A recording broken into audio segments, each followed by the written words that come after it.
good evening. My name is Lorraine Maher. I'm the founder and director of IamIrish. IamIrish is a not-for-profit organisation that connects, supports, advocates and empowers Irish people of multi-ethnicity and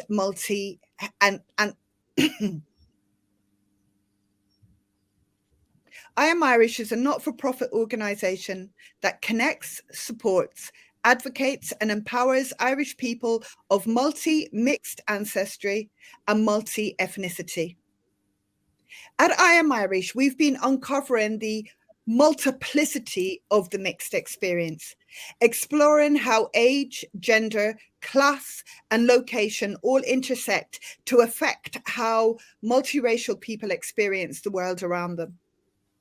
We continue to tackle tricky conversations around terminology, the concepts of race as a social construct, colorism, racism within families, amongst other things. I'm really excited tonight to be here with a team of other incredible women to just have some conversation with you about the terminology that is often used to describe us. We're here this evening actually celebrating Mixed Race Irish Day. Now, when we decided upon Mixed Race Irish Day, it was really tricky for us because we realized that for ourselves, that the language around being mixed race wasn't something that really sat comfortably with us. For me, personally, I don't feel mixed. I think you mix a cake. You don't mix a human. For me, I'm a whole. I'm first and foremostly Irish. Now, I haven't always identified in a really straightforward way. If you had asked me maybe 2-3 years ago, I would have said to you, I'm a Black Irish woman. Today, I've been able to think about all of the different sides of me to help me to think about how I now identify. Today, I identify as an Irish woman of Nigerian and Irish ancestry. So I'm going to hand over to the other wonderful women on the screen to introduce themselves and to tell us how they identify. Sarah, I'm going to hand over to you. Thank you. I'm Sarah Eddo. I'm the chair of IamIrish. And I have to say, I don't really, how I identify myself changes depending on who I'm speaking to and where I am in the world and how I feel at the time. But if I was to be pinned down to say, how do I actually identify, I have to give an answer, then I would first and foremost say I identify as a Nigerian. It feels like it's what I am the most. And then I think I probably would say in certain circumstances that I identify as mixed race. However, like Lorraine has already said, that never really sits comfortably with me. But we'll talk more about that later. Let me go on to Demi. Everybody. Oh, hello, everybody. My name is Demi, and I identify as a Black woman. However, I made that decision about 15 years ago, and it was an active decision that I made. And as a result of Lorraine asking me to participate within this conversation, I'm questioning the reasons behind that decision and if it is productive for me or other people of mixed or multi ancestry to have to choose one or other of the binary in which they were born. So I'm looking forward to speaking to everybody today. But yeah, up until today, I have identified as a Black woman. I'm going to pass over to Aoife.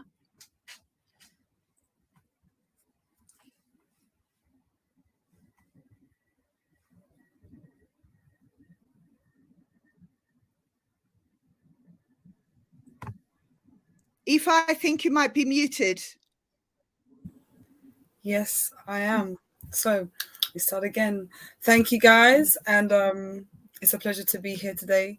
And kind of like what Sarah said, if I had to be pinned down and not forced, but, needed to say an exact label of myself, I, at 27 years old, feel like I am Anguillian.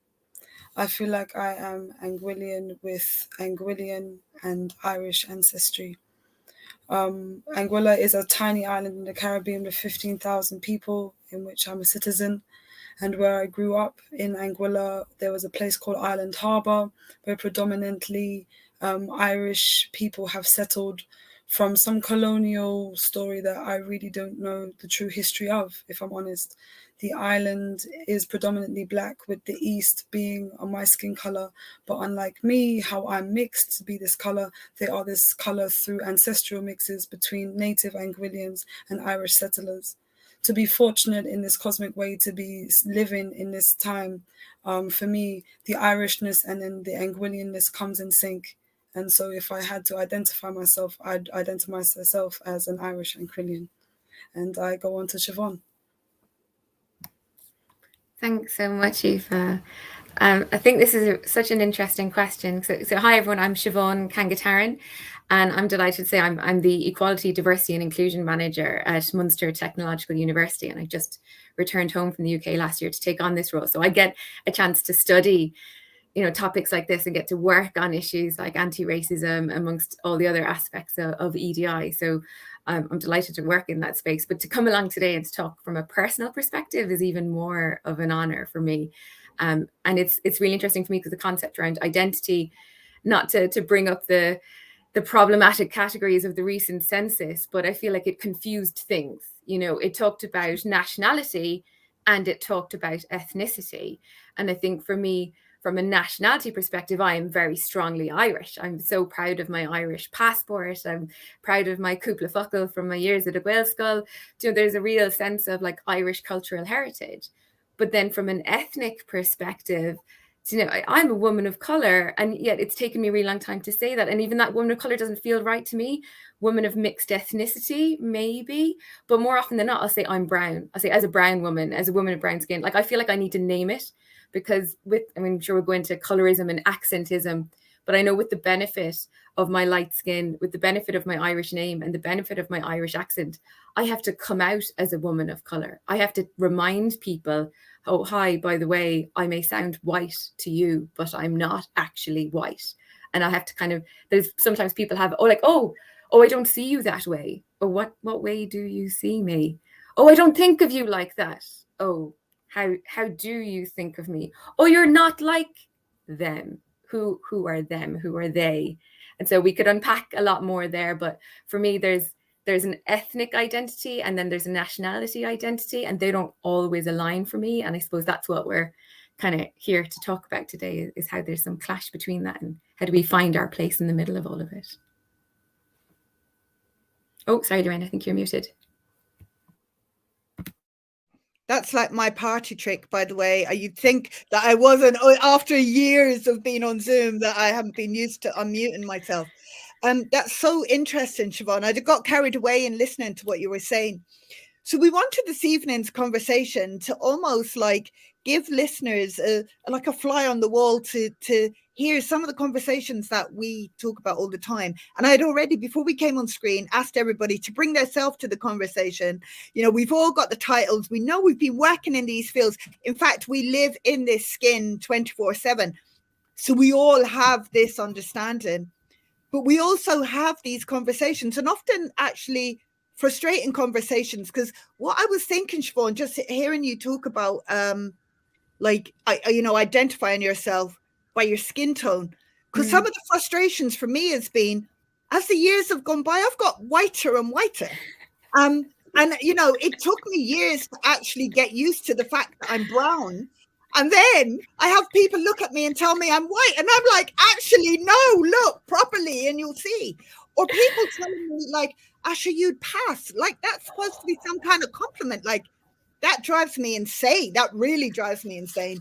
So I do find myself over and over having to remind people about who I am, and even reminding people about who I am as an Irish woman, because I've lived in the UK now for a really long time, probably, for a long time. I won't go into the years. I was going to say for longer than some people on the screen have been alive, but I've been in the UK for a long time. So my accent has changed. And actually, when I came to the UK, all those years ago and went to Irish spaces, I wasn't always welcomed in that way. So I tried to hide my accent in some ways, because it was in some ways more acceptable for some people to just accept that I might just be somebody else other than someone Irish within the space and being welcoming.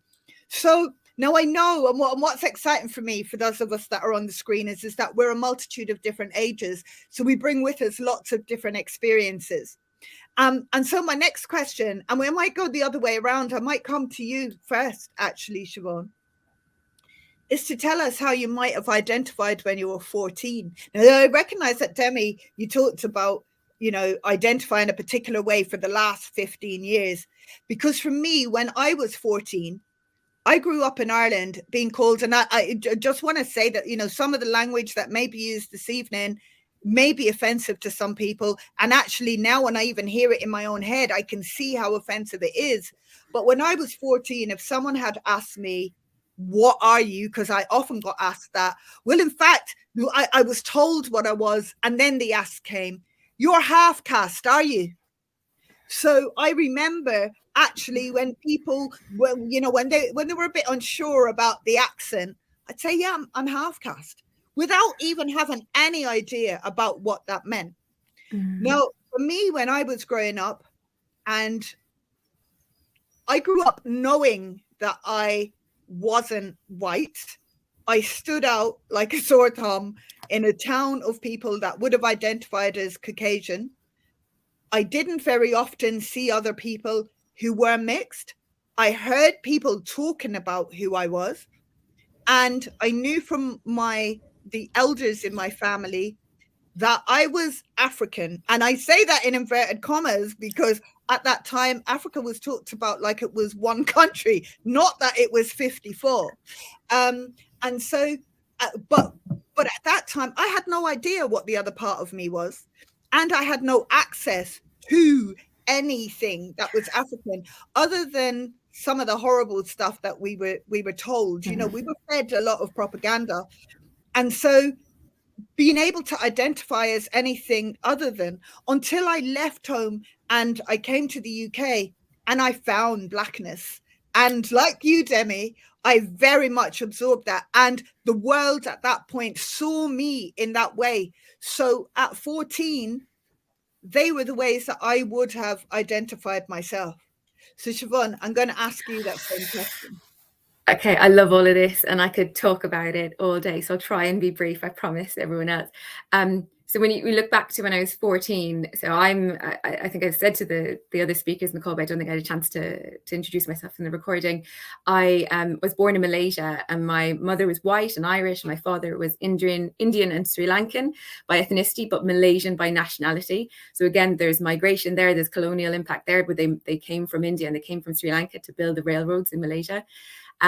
So for me, 14 in Ireland, having moved there since I was 2, we were one of 3 brown families in the town that were constantly being mistaken for each other, even though one was Chilean, one was Armenian, and then we were of Indian, Sri Lankan mixed descent.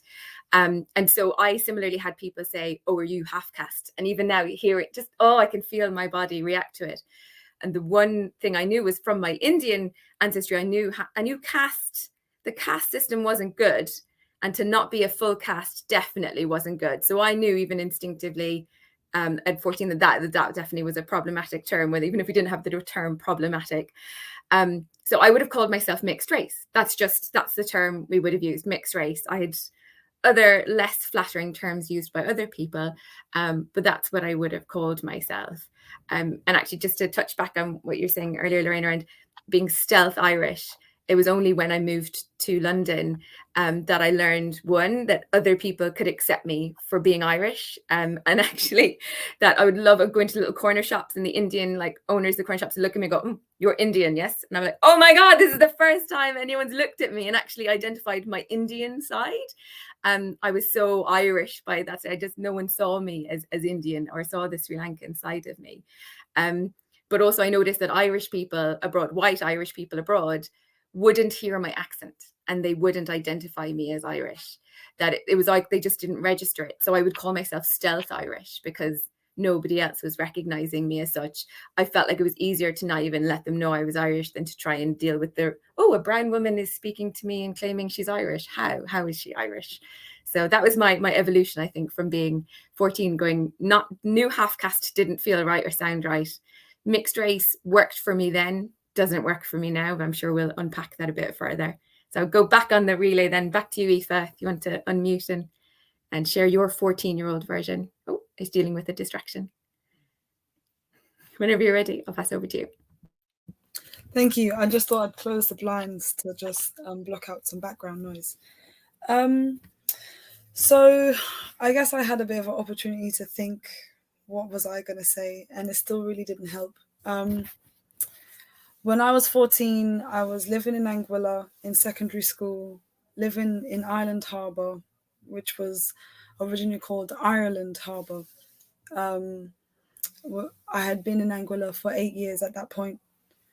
And thinking about what I identified myself as, really and truly, if I have to really analyze it and strip it back, it was more influenced by the American type of slave trade, where they had shades of like ranges, where you'd have black, red, yellow, white.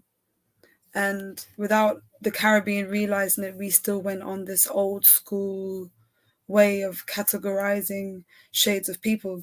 So when I was in school, without even thinking about it, people used to call me a red bone. And I didn't think about it.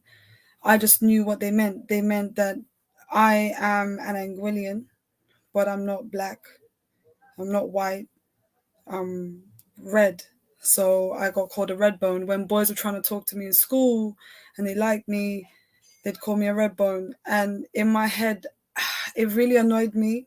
But I think that's because I had the unique circumstance where my dad was black and my mom was white. And because I grew up in Island Harbour, people was of the assumption that that wasn't the case. So it's like people didn't really know that I was the person that looked like this, but unlike everyone else that looked like this and their parents looked like this and their grandparents looked like this, I was the one person that actually, I came here when I was 6, and my mom's white Irish and my dad's black Anguillian, and all of his family members on the other side of the island, and they're all black. So it was all really confusing for me, and I kind of accepted the title that other people were giving me as red. However, inside it never really sat well with me, and if you asked me to say myself, I would have to say red for people to understand. But I always just knew that my mom was white and my dad was black, and growing up in a predominantly black country, some people would call me white. They would be like, yeah, you're the white girl in school, and they meant no diss by it whatsoever. It just meant when, with the color spectrum of what our classroom looked like, I was the white girl. And I grew up being called white and red and was completely fine with it. I know it's not part of the question, but when I was 16, I came back to England and I was called black. That just turned my head upside down. But I guess we can save that for a later date. But yeah, when I was 14, I was told I was white and red, and I was okay with it. Yeah.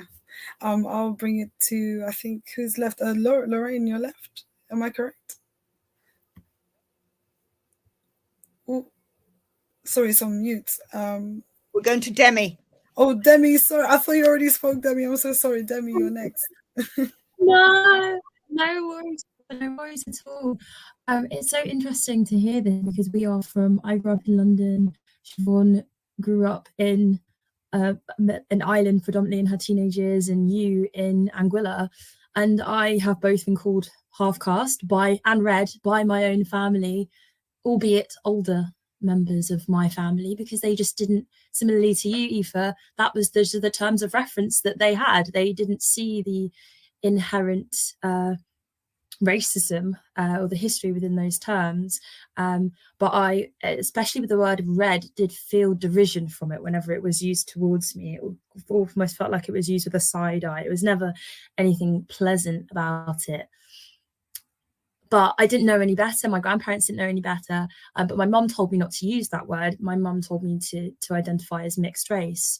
So when I was 14, growing up in London with a black mum and a white dad who was not present in my life. I identified as mixed race, but it's interesting growing up in a predominant environment with a predominantly black family. Felt like my identification as mixed race was very much grounded in a need to adhere to societal framework which saw white as better and blackness as bad. And I had a really, like, from the ages of like primary school, grew up in South London, which is very multi-ethnic, and went to a primary Demi, can I stop you for a minute? Demi, we're losing some of your sound. And I just know that you're saying some really important things. So if you could just turn your camera off and turn it back on, we might get your sound quality back with us again. So can you hear me now? Can you hear me now? Is that okay? I can hear you. It's just going a little bit robotic.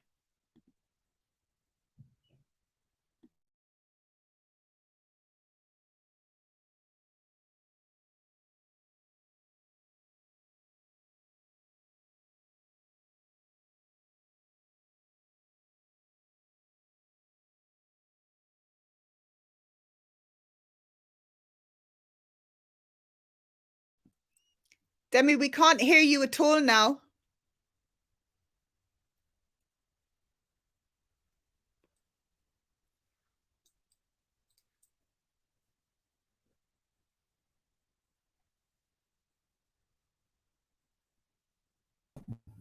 Any better? That's much better, Demi. Okay, good. Completely lost my train of thought. Sorry, everybody.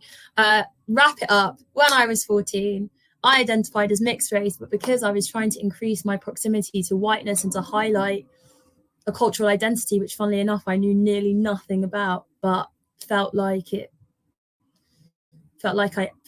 gave me a leg up in a world that told me that my brown skin wasn't worthy. And I will pass over to Sarah.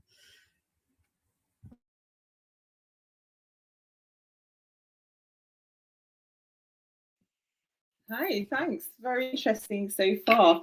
I'm just going to throw a little bit of a curveball into the conversation, because when I was 14, I had not long moved from England to Nigeria.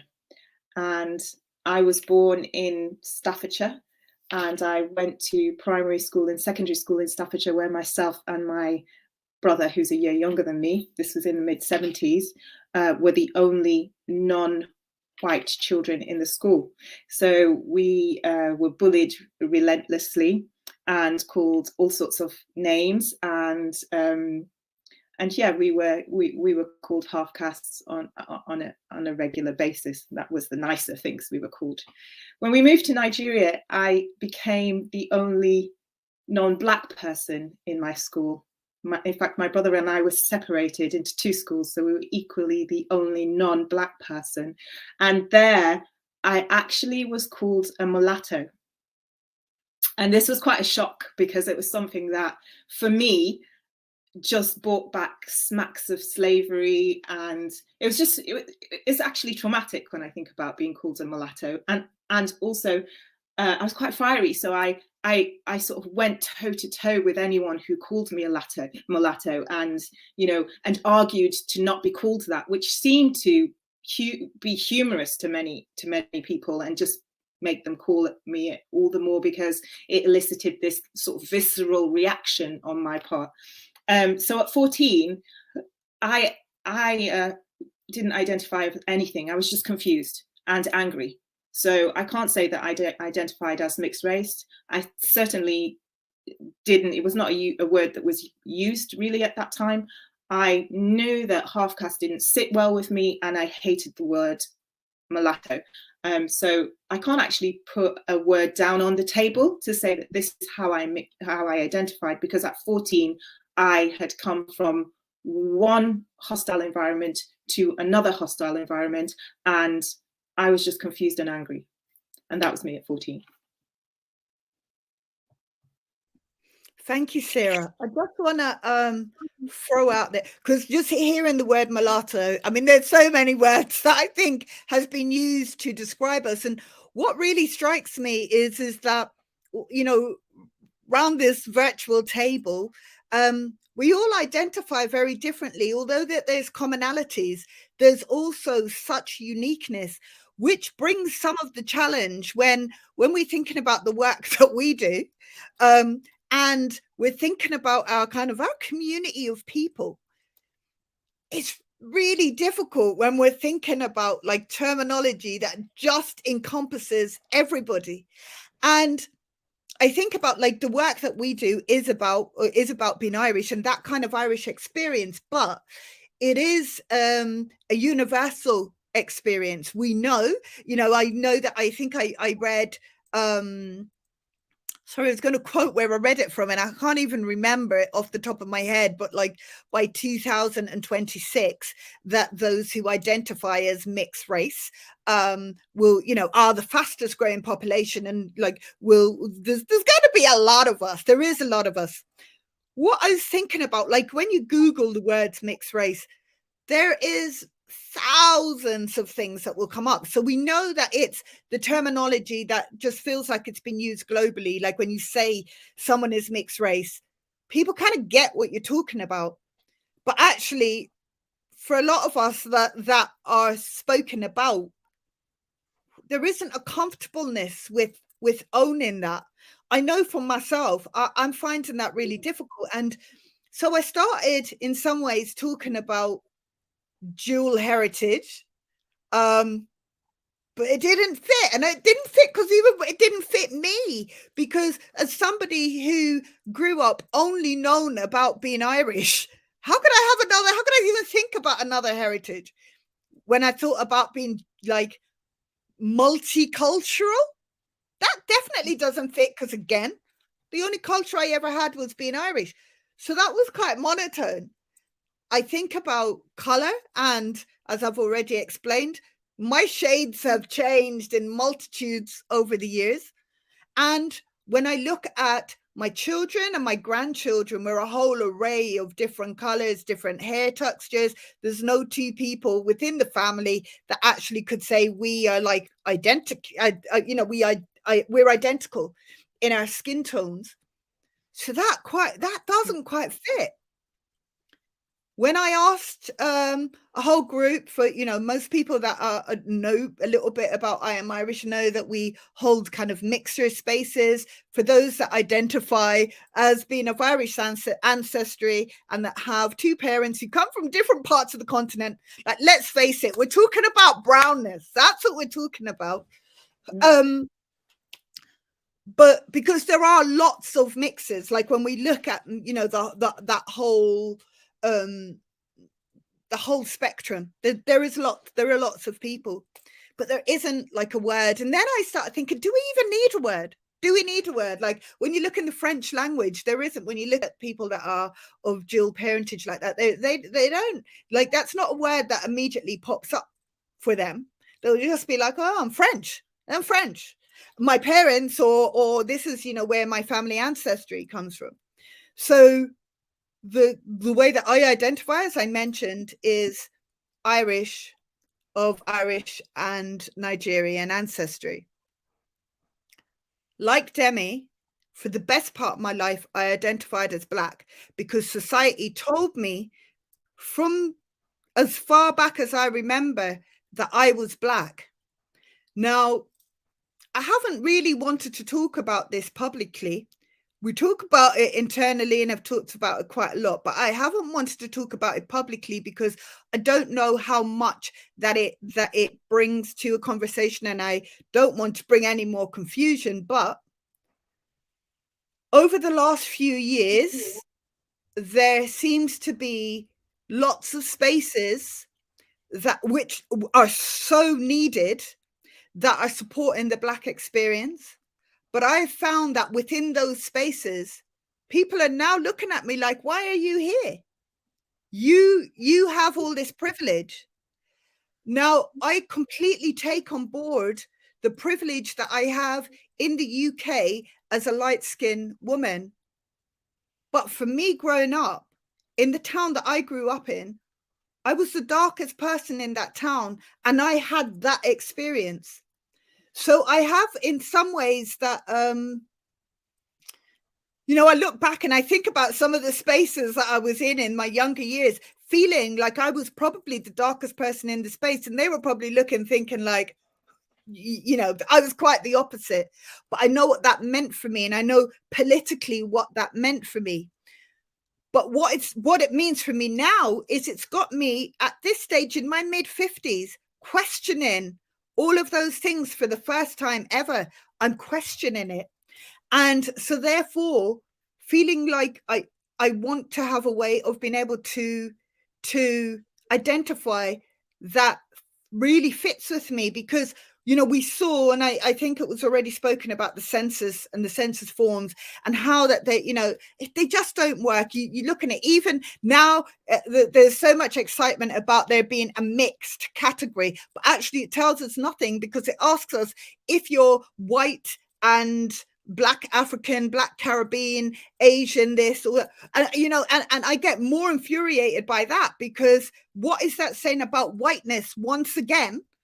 Because, you know, whiteness is a multitude of things as well. And being white and African, so we have a color and we have a continent. We have white and Asian. Again, we have a color and we have a continent. What's actually that telling us? Where do we fit within all of that? And actually, there's a lot. You look, I think about my grandchildren. They tick a multitude of boxes. Why are we getting molded? What are we learning from that? Because actually, I think very little. So I'm just going to plop the question of mixed race. What's your thoughts? Whoever would like to respond. Can I just start by saying that my observation is you're always not white. It's not that you are Black.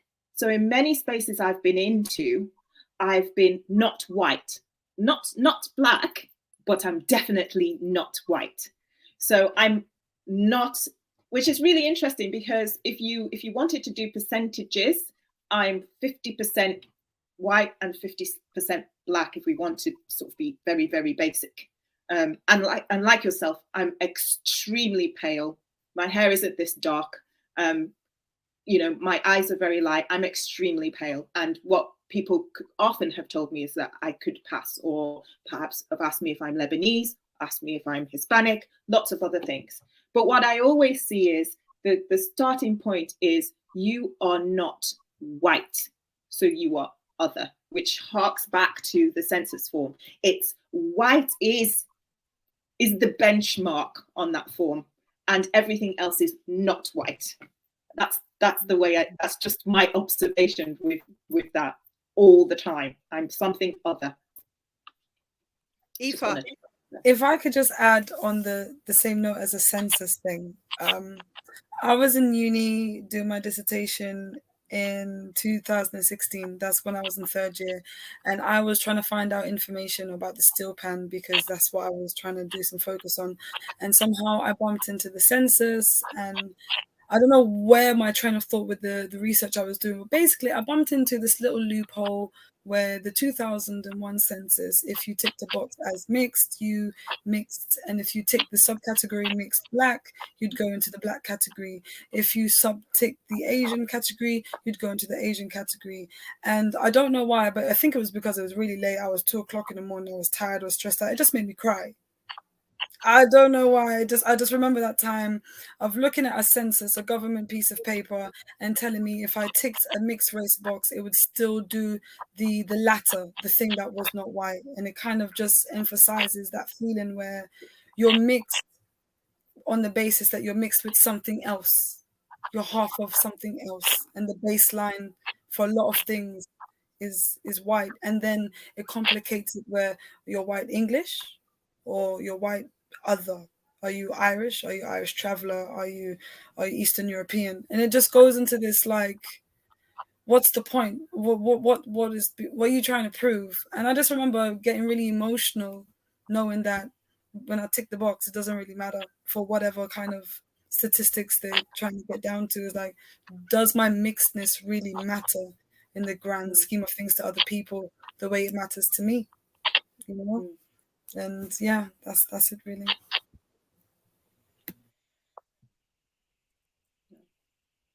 Demi or Siobhan, anything you want to add? When you hear the word mixed race, what does it say for you? I'll jump in here. I think growing up, I think I used to say it, but I'd almost like spew it out because it was just an explanation. Just, why is my skin brown? I'm mixed race. Yeah, I'm mixed race. I'm half Indian, half Irish. Kind of move on, because I just didn't want to draw attention to it. Or the people comparing their tans to my arm or whatever, this kind of stuff. It was like, oh, I just didn't want to draw attention to it. But now that I'm older, saying mixed race, there's two sides to it. One is like, I am not, yeah, I think Sarah said I'm a whole human. I am not a mixture of anything. Like, it's like I don't know. And it also feels really strange to be like we're one human race without getting like really hippy dippy about it. But we're one human race. So how can I be mixed race? But then also I feel really aware that like the conversation about race, and I feel like we're finally having these really important conversations about race and about blackness and anti-blackness. Like, and I do, like, I understand why that there's loads of these spaces that do focus on the Black experience. But then I feel like, oh, but where, like, I'm not even Black, and is it okay that I'm here today? Is it okay that I'm part of this conversation? Am I mixed race enough? Because then it's like I'm associating, well, mixed race must mean Black and white. Like, wait, hang on, who defined that? Why is that the definition in my head? And like, who's the bouncer on the door telling me, no, I'm not allowed into this conversation because you must be this brown or like what? But so it's strange. I feel like, yeah, I'm aware of my privilege. I'm aware of my accent and my name and my skin color, but also, where's my space? Like, where do I get to have these conversations? So I don't know, mixed race, I feel like, yeah, people understand what it means, but then we also don't understand what it means because we give it a really narrow understanding and a really narrow definition. That, like, I've been reading Emma Dabiri's like Don't Touch My Hair, and I think she touches on it so beautifully that it hints towards this subhuman understanding of Blackness, doesn't it? It's like, well, that's what's mixed race, isn't it? Because it's white who are human, and then Blackness that is somehow subhuman. Like, well, that just feels wrong on so many levels. So sorry, I've got a flurry of thoughts going through my head at the moment, but that's what comes up when I hear mixed race. It feels like I understand what it means, I think, but it doesn't feel right. It doesn't feel like it makes sense. Sorry, Demi, do you want to add anything to that? Yeah, I will actually, just to follow on from that point. Can everybody hear me okay? Yeah, okay, cool. Identifying as a Black woman for me has been extremely empowering, actually, because it's been embracing a part of myself which society has told me to be ashamed of, told us all to be, just brownness in general is a source of shame. So it has provided me with a lot of courage to like face the world and to really see myself. However, thinking about it today, I'm not sure how useful it is, as I said at the beginning, to uphold a binary system which says, as you said, Siobhan, you are either white or Black, because I am a multitude of ethnicities. I am the manifestation of every other human being that came before me in a line of people. And I was just thinking about my father very briefly, who himself is white, but was Irish and Italian. And I wonder, he's not with us today, so I can't ask him these questions, but I do wonder whether there was a tension within himself. Did he feel he had to identify as mixed race because he had different parentage? Or if that's just for us, who'd have one white parent, the benchmark, as you said, Sarah, and then the other parent. And I'm not sure how I feel about the term mixed race, but there is really something to be said about embracing the multiple facets of our identity. And a couple of you have kind of identified with nationality in that sense, but I don't feel I can do so because I'm British. I can identify with British, but there's so much tension within that. The history of colonialism, definitely couldn't say I was English because there are a bunch of EDLs out there who have always let me know that I'm definitely not English. And so and so I'm kind of sitting on this tightrope here, just wondering, feeling probably more other than I have in a really long time as a result of this conversation. Not that that's a bad thing at all, but it's just something I just haven't thought about for such a long time, I guess, because I felt so other as a child. It was easy to just say, I am this. This is what I am. Don't question it. But it's so much more complex than that. So that's just what I wanted to add. It's just interesting that I don't uphold a binary in any other area of my life, not within gender, not within sexuality. But with this is one where I felt that I'm able to sit comfortably, and I haven't interrogated that within myself. And so, lots of food for thought. I don't know if anyone else has to add anything to that. Sorry, I have to jump in because Demi, you've just blown my mind a little bit. My father was of Sri Lankan and Indian origin, but I never once thought that he was mixed. But like, what? What? You're right. Isn't whiteness?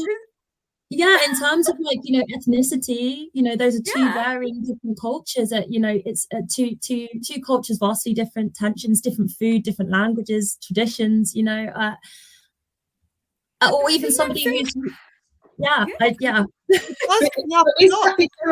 Is that because? So, for example, I have a friend who's Italian, Spanish, and she never struggles. But is that because her whiteness means she is accepted in both of those cultures? She speaks both languages, she eats both meals, she cooks both food, and her whiteness is the same in both.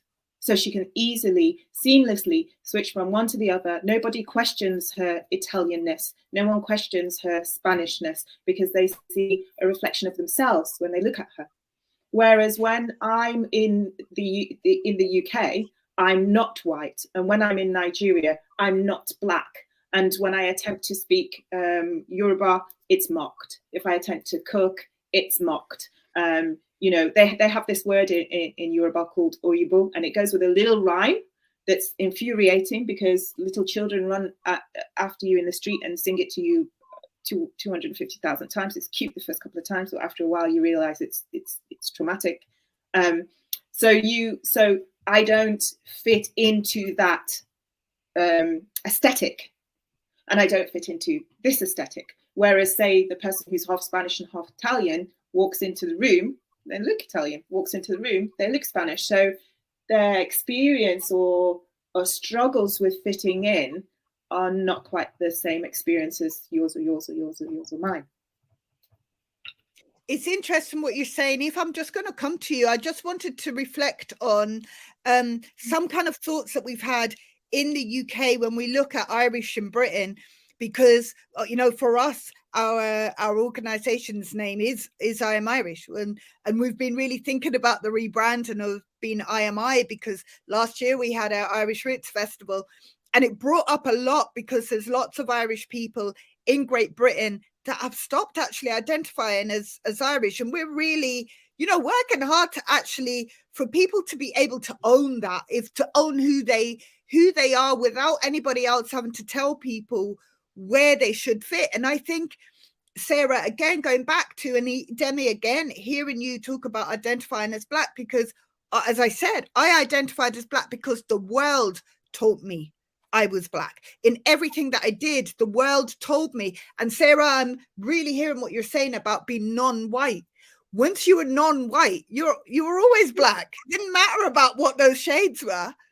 You were always Black. If that you are going for a job, you're judged on what comes in the room. Often, they say that people judge you in the first 3 seconds that they meet you. That's what's judged.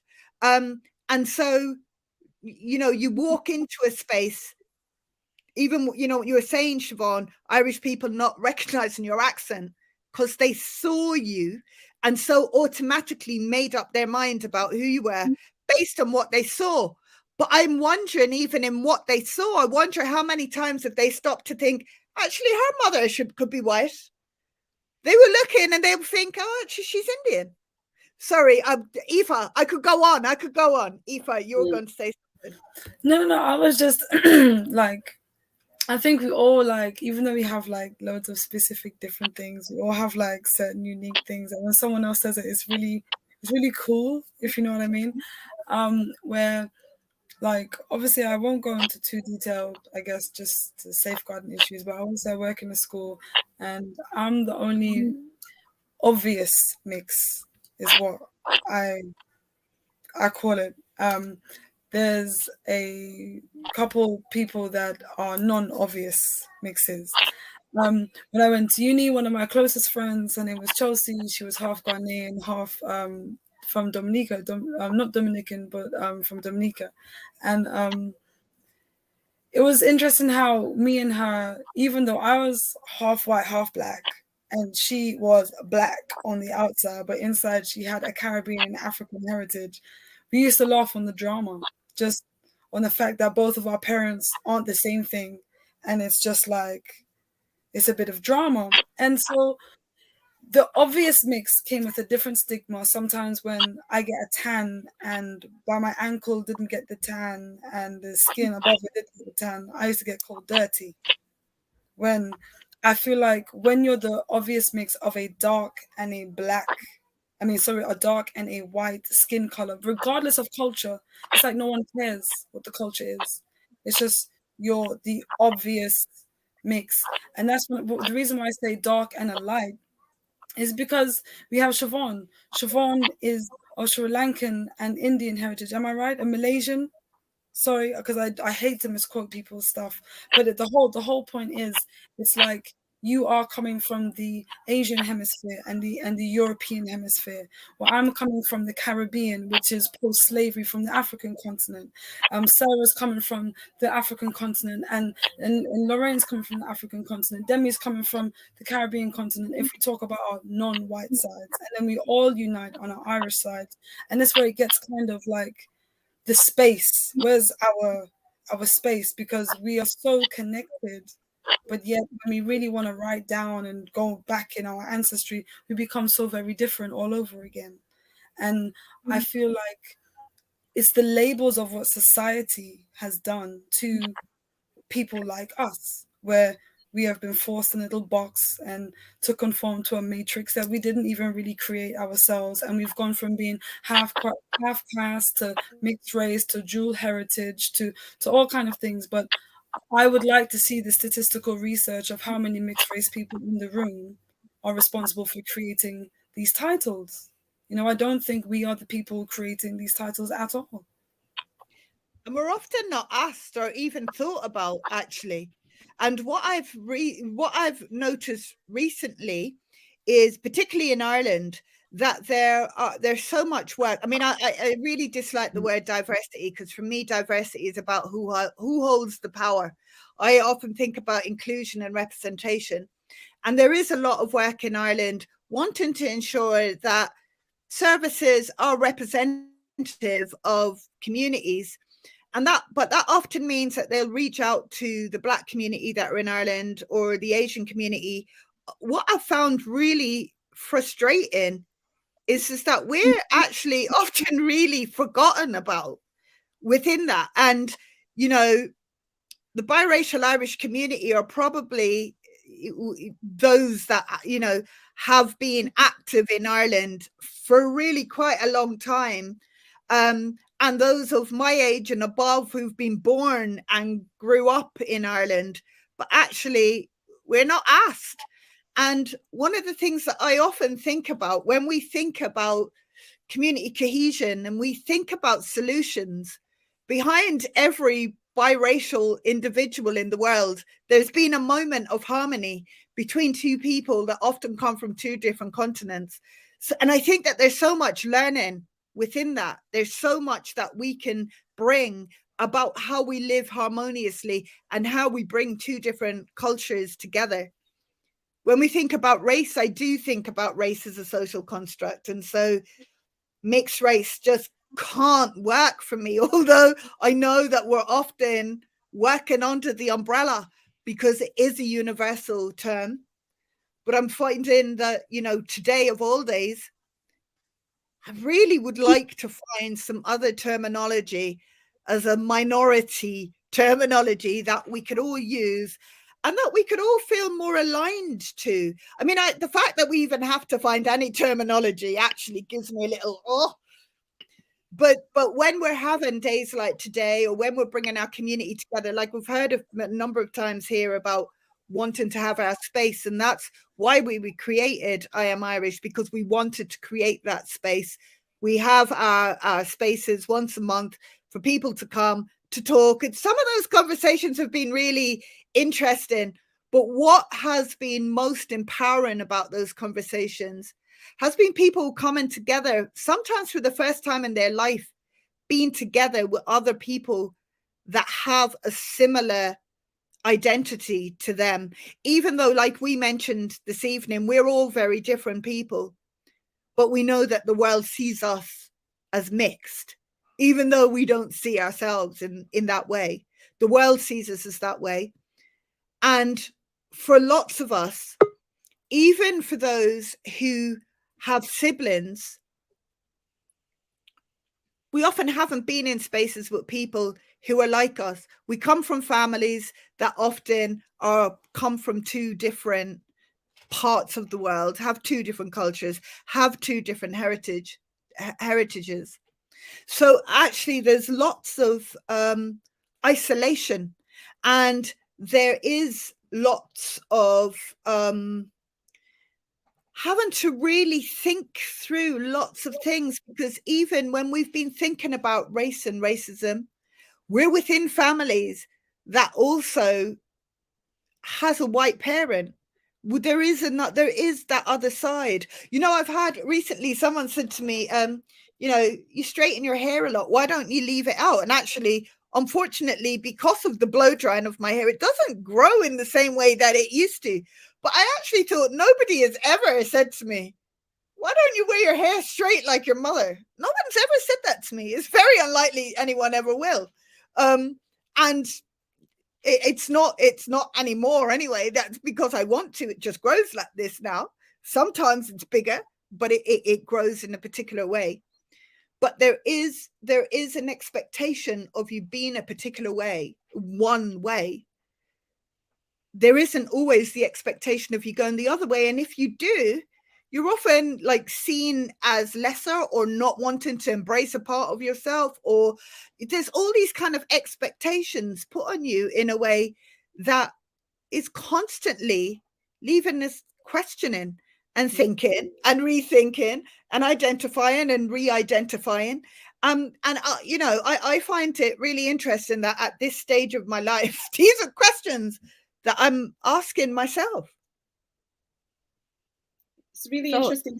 It's really interesting that you should say that about your hair, because I know that I have lots of, you know, I'm working on them, and I've been working on them for a long time, but lots of sort of internalized things about my appearance, and my hair is one of them. So 9 times out of 10, if I've got a serious meeting or a big event, I go and straighten my hair. And it's only recently, because it's that unprofessional mixed race kind of like big frizz, and it's just like, I was raised by a woman who told me that I needed to get that under control.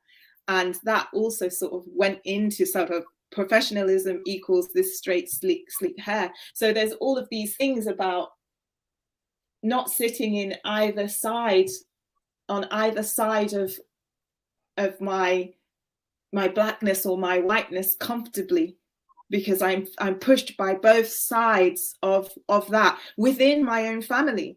So a lot of my white side of the family are extremely and obviously racist, have said some extremely racist things to myself and my siblings over the years, and I've disassociated from them for my own health. And then on my Nigerian side, it's almost like a mockery. It's almost like you're a pretend Nigerian. You're just pretending to be Nigerian. You're not really that. So yeah, it goes back to, I can't believe that I'm sitting here in my mid-50s and I'm still confused on some level. You know, I'm still here. I'm still sort of like, what's the answer to the question? How do you identify? Well, you ask me tomorrow. I'm still here. It's crazy. That is just incredible, Sarah. I just want to say thank you so much for sharing that, because I think I feel even more fortunate. Like, I feel a strange one. I feel like, because my father passed away when I was 7, so I lost that connection to the brown side of myself. And being raised in Ireland, you're raised by my white Irish mother, like that assimilation with whiteness, that proximity to whiteness, that aggressively Irish, with my speaking Irish and everything, like that was a real form of protection for me, to the point now where I find it when I talk about Indianness and trying to understand more about Sri Lanka and Malaysia, to some extent it feels a little bit like cultural appropriation. I feel like, am I allowed?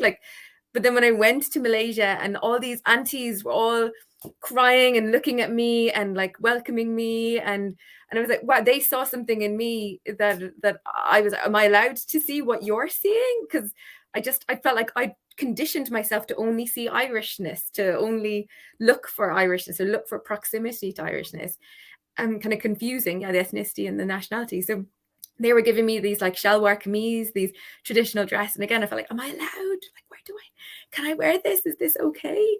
But it was so strange to have like this room full of people I hadn't really spent much time with, like show so much love for me and accept me for who I was. It felt really strange. So I'm so sorry that you've had such a negative experience, because I think you've just made me feel even more fortunate that these positive experiences can happen, that it's, yeah, like Aoife said, we've all there, even if there is some overlap in what we're experiencing, there's also lots of differences in what we're experiencing as well, for better and for worse, it sounds like.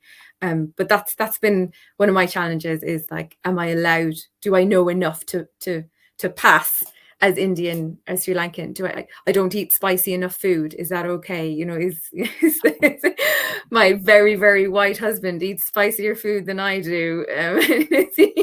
Is he more Asian than I am? So yeah, sorry, I could go on about this. But I just thought I felt really touched by what you were sharing about not feeling that acceptance, and just making me feel even more fortunate that I have had that acceptance of my Indian family. So thank you for sharing that. It's really, really insightful. You're welcome. Demi, you look like you wanted to say something? Well, yeah, I was questioning whether to say something. Thank you, Sarah, for sharing, and Siobhan for sharing. And it just made me, it just sort of made me jump back like a decade or so ago. And, and Lorraine, you said like, oh, why don't people ask you, why don't you straighten your hair like your mum and things? I mean, I think I'm the only person here whose mother is the brown one and whose father is the white one, which growing up was non-existent.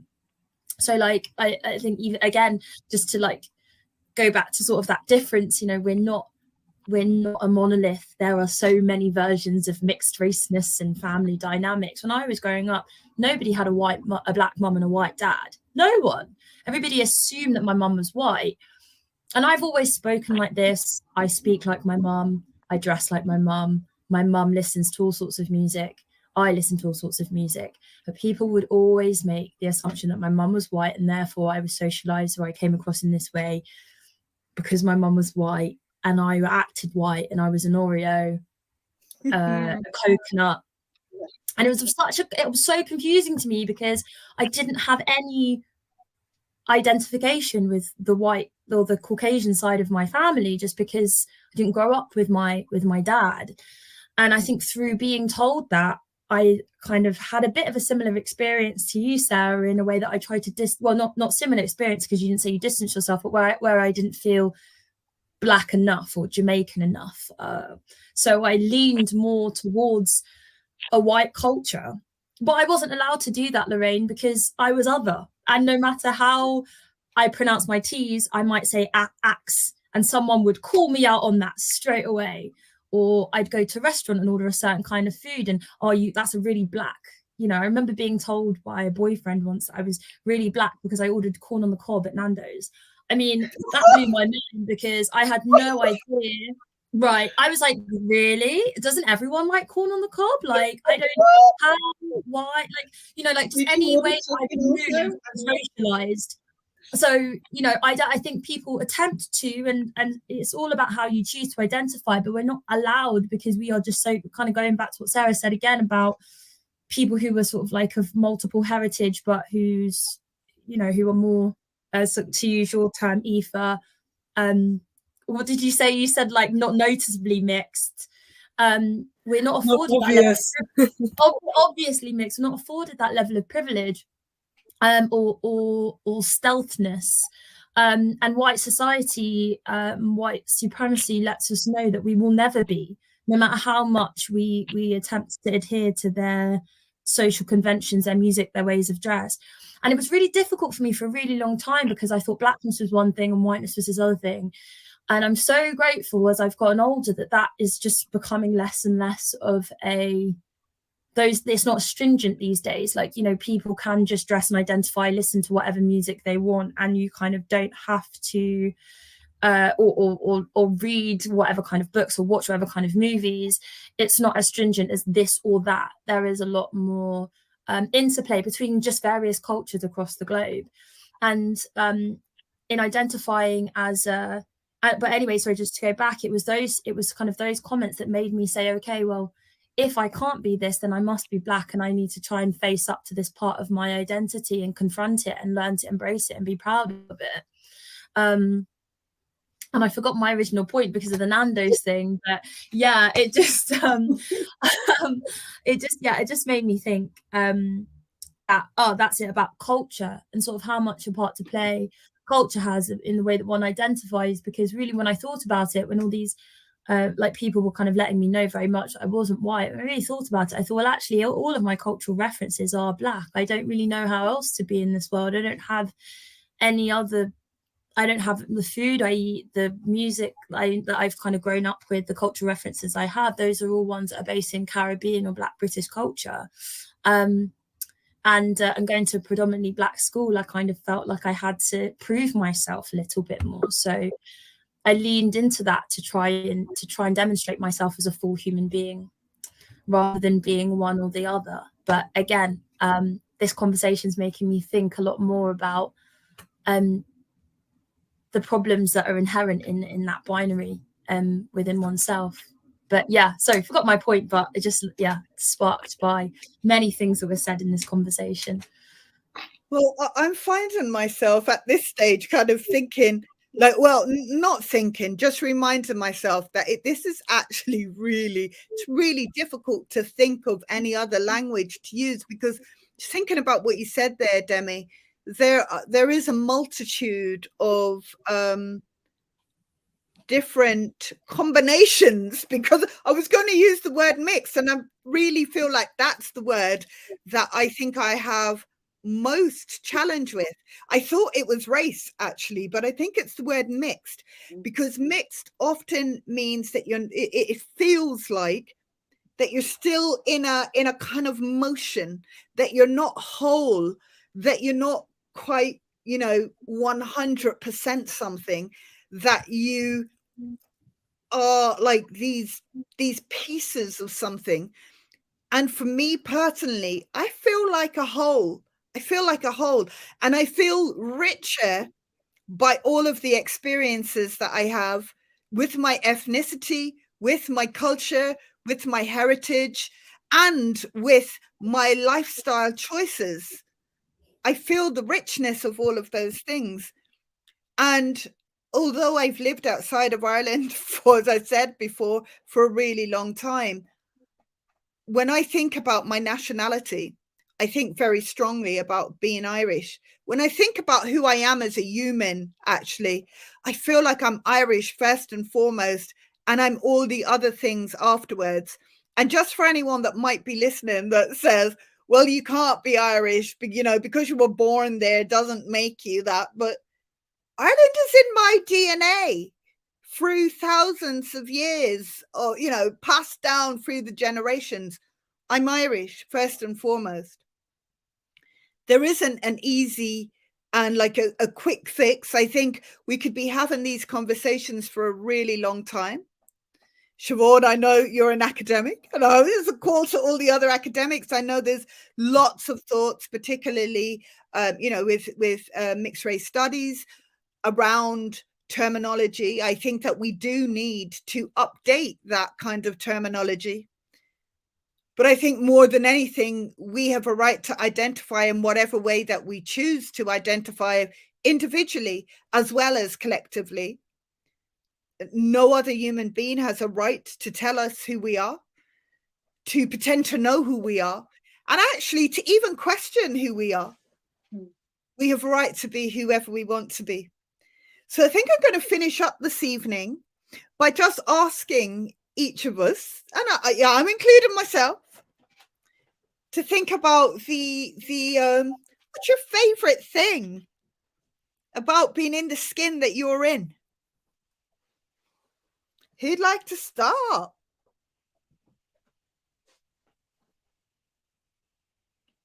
Oh, that made you think. Eva. I'm going to be cheeky. I guess sometimes with the way society uses the word privilege, you're a bit ashamed to identify that you do have certain privileges. But I'm very happy to be of mixed heritage, if that's what people want to call it. But actually to have also the mixed lifespan, where I've lived in one side of the world and another side of the world. Now, even though I'm Irish in heritage, I've never actually lived in Ireland. I've always lived in England and had many trips to Ireland, but still never actually lived there. I'm familiar with Galway and Tuam, but only there, nowhere else. And then in Anguilla is only 15 miles long, so it's not that hard. But then what I realized is I've always secretly fought to justify both. I've never tried to convince myself that I am one. I've always fought very, very, very hard to prove to everyone I can be two and you are only one. And in that sense, I've done Miss Anguilla pageants, and I've also done Trafalgar Square for St. Patrick's Day with you, Lorraine. And I feel like bipolar is no word that is used in a very positive light due to it being a title of a mental health thing. But I feel very bipolar in the way that I'm mixed at certain times. And even though sometimes it's a headache and it can be very saddening and can cause almost depressive flares, it also can do the opposite and actually make me feel very proud and privileged to be a human being that can have a two-prong in this world where some people only have one. And so that makes me feel special. Thank you, Aoife.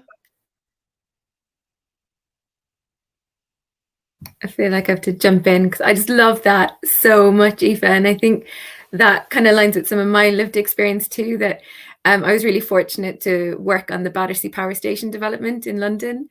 And when I showed up on site and they had the Irish tricolour and the Malaysian flag, I was like, whoa, like this is a bit much, guys. You don't need to welcome me in this way, because I had no idea that it had been owned by Treasury Holdings, an Irish company that it was taken over by NAMA during the recession. And then this Malaysian conglomerate had bought it and had invested in it. So when I got there was literally Irish and Malaysian staff. And I was like, I've never worked anywhere where, so like, yeah, dual aspects of my heritage were there and were represented. And because I was a project manager, so we can talk Aoife about project management, another time, but because I was project manager, we had like this very private school English, client organization that I reported into, which had some Irish staff, but then they reported to Malaysian shareholders.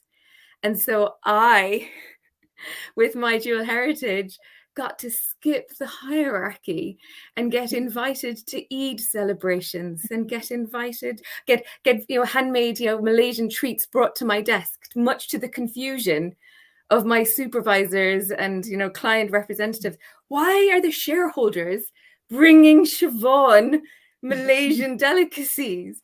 But you're right, it's like this. I had this secret. I had this dual aspect of myself that no one else had. No one else was Irish and Malaysian.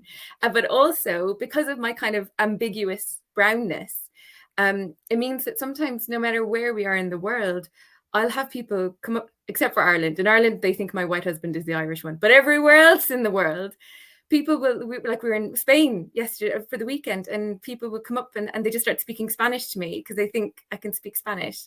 Or I did my J1 visa in Hawaii, and didn't matter, but I said I was Siobhan and that I was from Ireland. People were like, oh, so what was it like growing up here in the islands? I was like, oh, it was amazing. I went to Princess Lahaina Luna High School. Yay, give me tips.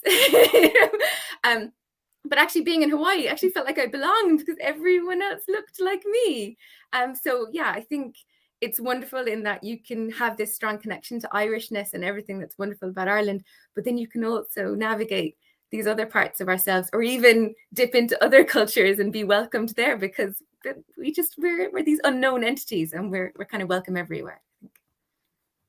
I really hear that, Siobhan. I often feel like a chameleon, like, you know, that we do just fit in different places, and having an understanding of experiences within different worlds. And I really do enjoy that. One of the things that I think that I like most about being biracial is the opportunity of really being able to educate all sides of me, you know, all parts of my family, all parts of my friendship groups. I don't feel like that, you know, like Demi was saying, actually, we listen to all kinds of music, we eat all kinds of food, we can think really widely, but also introduce all of that to the other sides of self. And that, yeah, I think for me, that's the thing that I like most about not having to fit into one box. Yeah.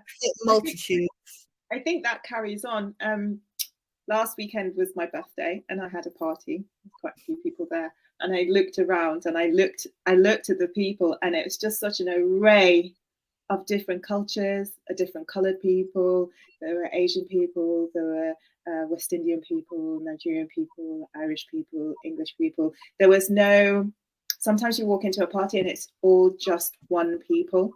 And I think one of the things that being of multicultural is it's almost like you're a bridge between so many different cultures, because you don't restrict yourself to one set of peoples.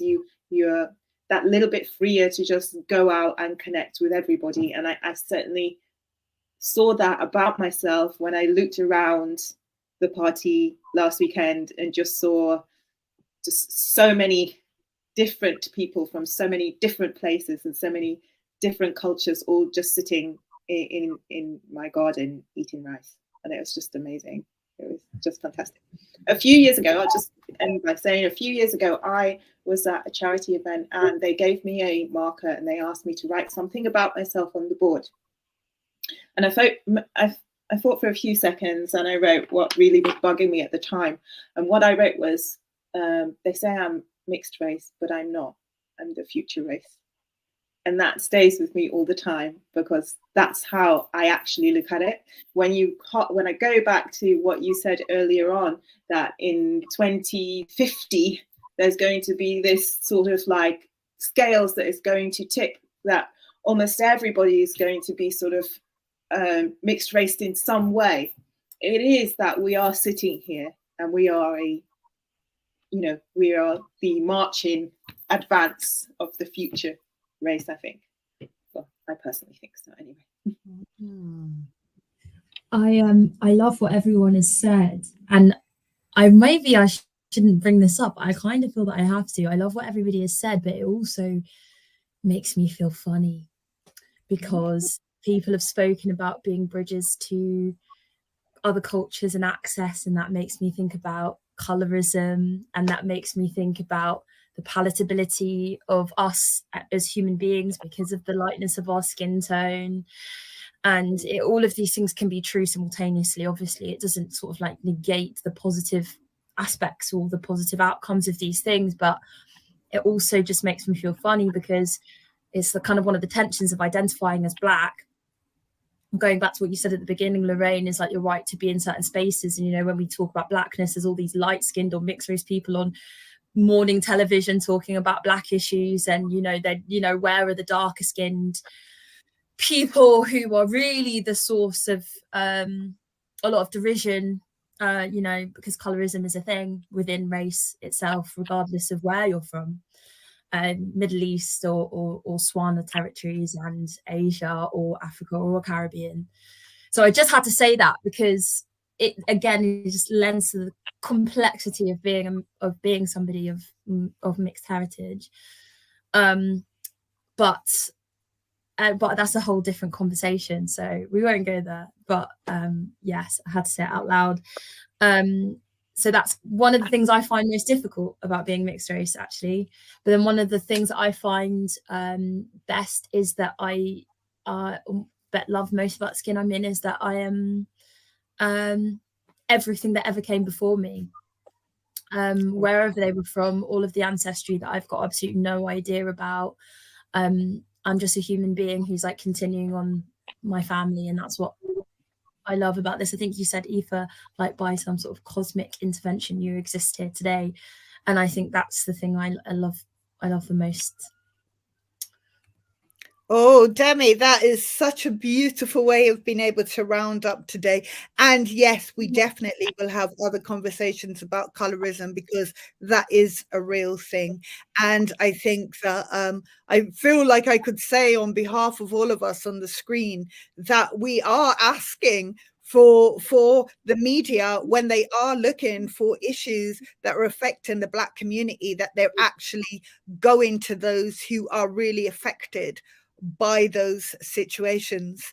We're asking all of you that are listening in to join the conversation. Let us know what you think about terminology, about the words that are used to describe us. And I think, you know, for now, we are going to be celebrating Mixed Race Irish Day, because it is a day that, you know, globally, people understand what we're talking about when we say that. Hopefully by next year, we might have had so many conversations that we can really think about some language that just speaks to the collective of who we are. For now, we're all humans, and we're all here having a human experience. We offer unity to everybody, and we're offering anybody that's listening in tonight that wants to connect with us to just drop us a line, reach out, hit us up on the website, www.IamIrish.org. We're always here and always open for conversations, constructive conversations. We like to chat. Thank you all for listening in. Bye for now.